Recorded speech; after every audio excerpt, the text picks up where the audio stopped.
What's up, YouTube? It's the Action Figure Grader coming back to you with another Vintage Collection market update. We've got a veritable smorgasbord of different items that sold here recently. Everything from, as you see in the thumbnail, some of the holy grails for the Vintage Collection, including a Salacious Crumb and Mouse Droid. Those were sold together in an auction, so stay tuned for that. A lot of different lots also sold from that same seller who's been selling lots left and right. So I've got some data there. We've got some TVC 1.0. We've got some TVC 2.0. And we even have some graded items that we're going to talk about. So before I dig in any further, I want to say thanks to my Patreon supporters. And as a reminder, this coming Sunday, August 21st, we have a Patreon-only live stream. And it's at 3 p.m. on Sunday, August 21st. So I hope you guys will tune in. It's a free-for-all, whatever you all want to talk about. Let's go ahead and dig right in. First off, we've got a General Grievous. This one is the non-foil version, the non-Ultimate Galactic Hunt. It was a punched example, but pretty clean overall. Probably like 85 condition. What a beautiful figure. I still want to get this one so bad. I know I keep saying that, but I do want to get it eventually. It just looks fantastic inside that blister. That one sold at auction for $103.50 on 32 bids on August 12th. I think that's a pretty good price, given that this is a pretty nice, clean card back. Here's the back of it, just some very minor edge wear and scratches, things like that. You can see a little bit of edge wear there in the bottom left-hand corner as well as the bottom right-hand corner, but that's a pretty good deal. $103.50 for that condition, probably 85 condition. I would have paid that all day long. The Atrt Driver, I think we've got a couple of data points here for the Atrt Driver, and this is one we've talked about here recently that is creeping up in price. This one sold for $125. It was an unpunched example, just very light edge wear overall. Really nice, clean card back. And then this one sold for $185 in an auction, $185. That's the high price I've seen for the Atrt Driver, and you can see around that hanger tab, there's just a little bit of wear at the very top of the hanger tab there, but the rest of it looked really nice and clean. But $185 plus $10 shipping, that's almost $200, 26 bids. So this is one that is clearly moving up in price, and there must have been some sort of weird bidding war on this one because that is well above where I expect this one to sell. You can see on the back of the card, too, by the proof of purchase, that it had a little bit of a color-breaking crease there. So this was by no means a perfect card, so I'm really shocked it sold for $195. But keep your eye out for Atrt Drivers. If you can pick it up closer to that $125 price point, I think that's kind of more in line with fair market value versus the $195 that someone paid for this one. Another one that I thought this was actually a pretty fair deal. This was VC48, Weequay in his Skiff Master outfit. That one sold for $98 plus $9 shipping on 18 bids. Card back was pretty clean. Just a little bit of wave to the card, but nothing that can't get straightened out in one of Tom Hogan's case shells. If you guys want some of those clam shells, he has those available for sale. His email address is in the video description for this video as well as all my videos. This one was a surpriser too. This was VC64 Princess Leia in her slave outfit. It sold for $225 plus $525 shipping. But as you can see at the top of the hanger tab, it looks like it's torn all the way through. And it's still sold for $225. That's a big number given the condition of that one. But that's just one that's going to keep creeping up in price no matter what happens. It keeps going up. VC98 is another one. This is a higher price point relative to some of the ones we've seen here recently. Grand Moff Tarkin. This one had the Darth Maul offer, and it was unpunched. Very clean card back overall. Just some light edge wear, as you can see on the back of the card. Probably 85 condition. That one sold for $184 plus $6 shipping. So that's a big number towards the upper end of the price range for Grand Moff Tarkin. Now, I've got an original issue of Ahsoka Tano, but don't get too excited about the price because this one did have some scuffing, as you can see. It was unpunched. It sold for $132.50 at auction, but you can see by the warning sticker in the upper right-hand corner of the card back, it had some scuffing as well as a color-breaking kind of crease up there. So this one, is probably at best 80 condition, but it still sold for $132.50. That's about half price relative to some of the other near mint plus examples that we've seen here sell. So if you're willing to live with a little bit of defects, you can pick up that original issue of Ahsoka. Now's probably as good a time as any if you find another one that has some defects like this one did. This one sold for $125. This is the original issue, or the only issue, of the Shock Trooper VC-110 unpunched and the US card back. It looked pretty clean overall. Here's one outside of the clamshell there. A little bit of weight to the card back, but again, I think if you'd stuck some books on top of this one for a little while, it'd probably clear right up. But a very nice clean card back. Again, it's the US issue for the Shock Trooper. $125 plus $5.99 shipping took that TVC 1.0 gem home. And shout out again to Keith Guppy. Keith sent me the Canadian version of the Shock Trooper. It was punched and it graded a 90 plus with CAS. So thank you so much again, Keith, for that absolute gem for my collection. Now we're going to dig into neat stuff, collectibles. I don't know this seller. I'm not paid by this seller or sponsored this seller, but he seems to have a lot of lots that sell here recently. We covered a number of them last week.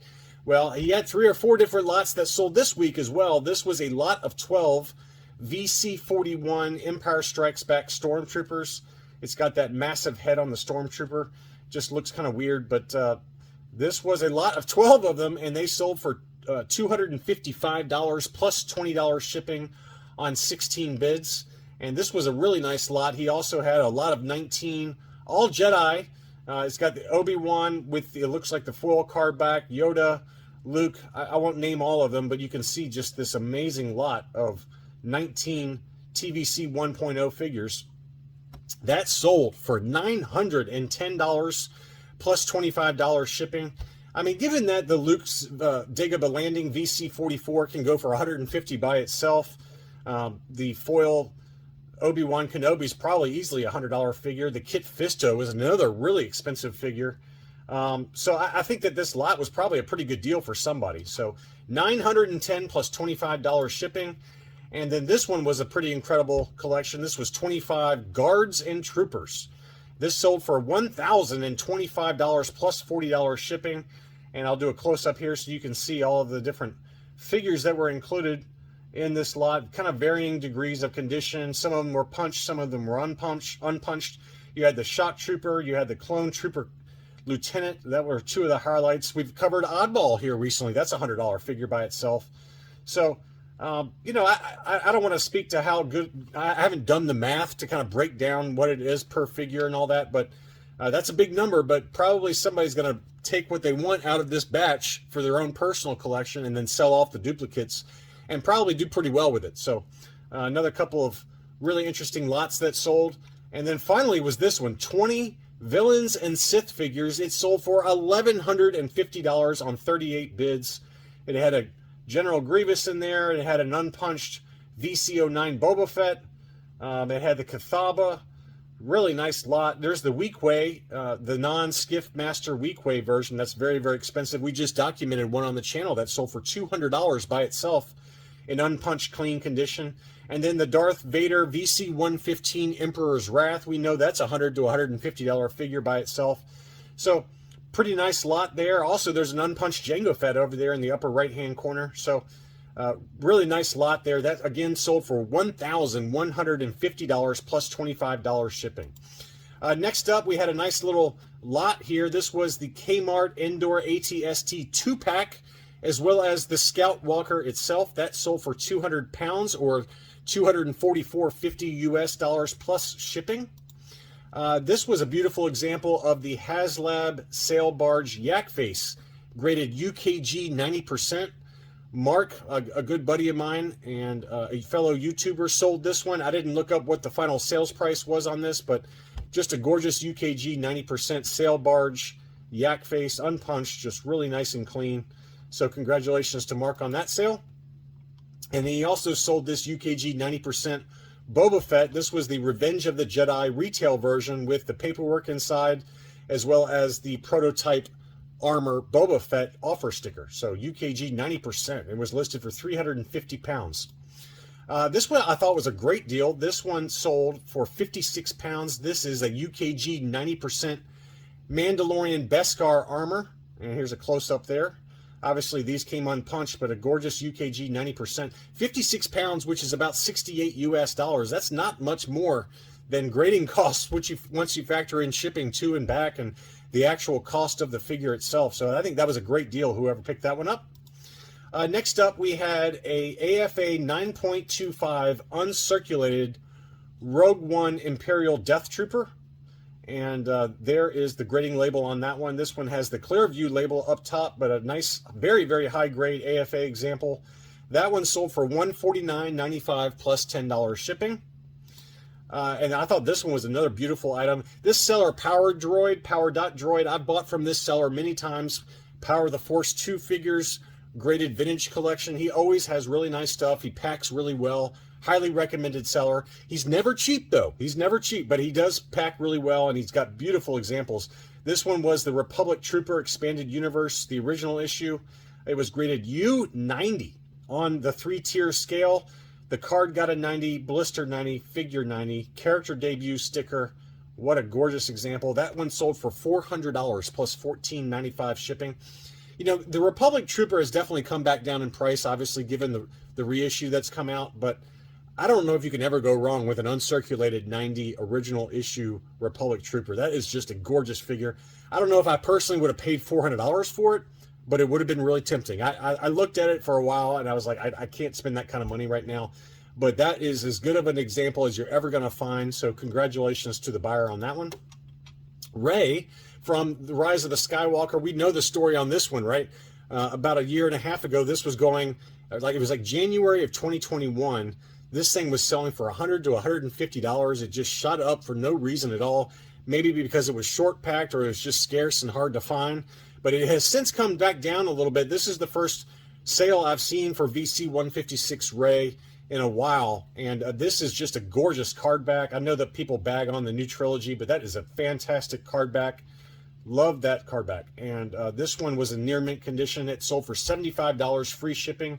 That's kind of more in line, I would think, with market right now, just given that it had that massive spike and then kind of steadily dropped back down. But that's a gorgeous figure. Next up, this one is interesting as it relates to the last sale from the last video, but this is the Off-World Jawa Elder that was a pack-in with the Razor Crest. And we documented one on the channel last week that sold for about half this price or less. This one sold for 125 pounds, or which is 152 US dollars. And I think that we documented one in an auction that sold for about $60 to $65. So that's a good solid two to 2.5 times what the last one sold for. And admittedly, this one was a really clean example, nice flat card back. I've heard that it's tough to get this one. It's either this one or the Grogu that was the pack-in that had a lot of card warp or just packing damage. But this was a really clean example, nice unpunched, very flat card. Someone was willing to pay up for it. And so again, that one sold for 125 pounds or 152 US dollars. And then we also had this interesting sale. This one was the mint in sealed box HasLab Jabba's sail bars, the katana. It also included Jabba's palace playset as well as the Tatooine skiff. And all of them were mint in sealed box. They looked really, really clean. It sold for 2,700 US dollars plus $100 shipping. I can guarantee you that the shipping cost is going to be a lot more than $100 on that. But we've documented a few on the channel, or I think some of you subscribers have actually mentioned that this has sold for over $3,000 in a couple of auctions here recently. So whether this is a fair deal or not, I'll leave that for you guys to decide. It sure is a cool looking item, but where do you store that kind of thing? I don't know. Absolutely amazing item though. $2,800 after shipping took that one home. Finally, what we alluded to at the beginning of the video, the Mouse Droid and Salacious Crumb were sold in an auction together. They sold for $1,850. That's $925 a piece, plus shipping. And they were unpunched, as you can see here. Beautiful card backs, maybe just a little bit of edge wear here and there. And I'm not convinced that these are the actual items. I'm pretty sure that whoever sold these pulled these photos from Action Figure 411. They look like the exact same photos that Action Figure 411 uses. But I'm not trying to say anything negative about the seller because I don't know that for a fact. But I just think it's kind of interesting how the edges are cut off in these photos. But anyway, that's what it sold for. I don't know if he actually collected because it was only one bid. And that one bid happened about midway through the auction. So hopefully that seller was able to actually collect from that buyer. But $1,850 took that home plus shipping. pretty incredible data point for two very rare Holy Grail items within the Vintage Collection line. Thanks so much for watching. That's all I really had. I'll be back soon.